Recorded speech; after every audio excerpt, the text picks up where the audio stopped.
Hello everyone. Today we are going to talk about some different parts of marine ecosystems. There is a lot to the portions of the ocean, so I wanted to go over them in detail with you. I'm a little under the weather today, so if I sound different, that's why, but there is work to be done. So here we go. Marine ecosystems can be broken up into two environments, the pelagic environment and the benthic environment. The pelagic environment is all of the water, and the benthic environment is all of the ocean floor. That includes the shallowest depths to the greatest depths. The benthic environment, so again, all of the ocean floor, is broken up into three main zones. I refer to them as the continental shelf.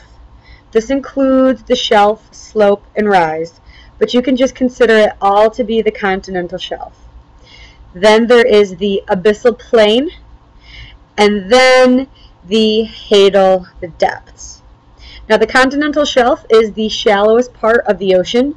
This is where you stand when you go swimming on the coast. You are standing on the continental shelf. This is where organisms come to breed. That's where you have the majority of your seagrasses.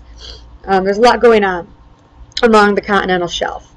Then the abyssal plain is anywhere from 4,000 to 6,000 meters, and 6,000 at its greatest depth. Now, the abyssal plain makes up nearly all of the ocean.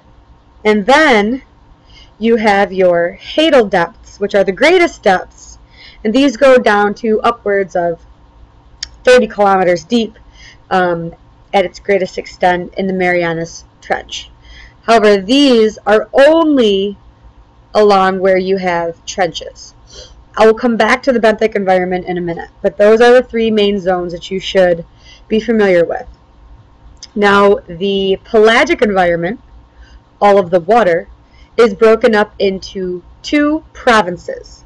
We have the neritic province, or the near shore, okay, and then you have the oceanic province, which I call the offshore, okay.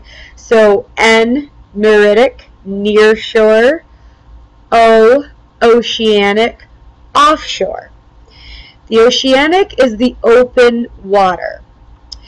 A zone that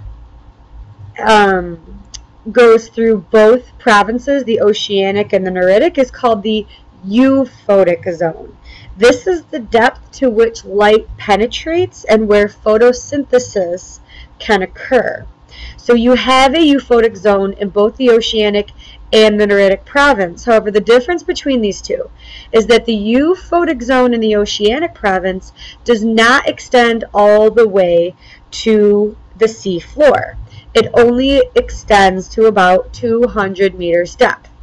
However, in the neritic province, the near shore region, the euphotic zone extends all the way to the ocean floor. So that is the distinct difference between the neritic province and the oceanic province, is that in the neritic, the euphotic zone extends all the way to the ocean floor, but in the oceanic province it does not. It only extends to about 200 meters depth.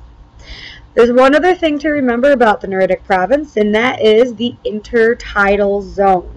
This is housed within the neritic province, and this is the zone between high tide and low tide. Coming back to the benthic environment, or all of the ocean floor, I have a satellite map here to show you where these different zones exist. So again, all of the ocean floor is the benthic environment. This map that you're looking at, this portion that shows you the depths of the water, is like a bathymetry map. Bathymetry maps show you the elevations of the oceanic landscape, essentially. Now here's the continental shelf, which extends just off the continent. You can see it's a lighter blue. That's because it is a shallower zone, shallower environment. Again, the euphotic zone penetrates all the way to the sea floor here. Then this wide expanse of ocean here, all of this, the majority of the ocean floor lies at abyssal depths. This is the abyssal plain. Then where you have oceanic trenches, and oceanic trenches occur where subduction is taking place. If you call up a plate tectonic map, you'll see that these are subduction zones, and I believe there's one in your PowerPoint. However, there is a dark blue line that extends all along the western coast of South America and all along the Aleutian Islands and then throughout the coast of Japan over here. Now, you can see these trenches elsewhere. I haven't highlighted them here and over here in the Caribbean. You also have trenches here.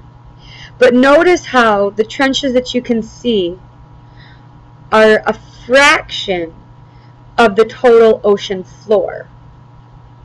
This also is true for the continental shelf. So the majority of the benthic environment is housed within the abyssal zones. Then you have your continental shelves and your oceanic trenches, which are your hadal depths.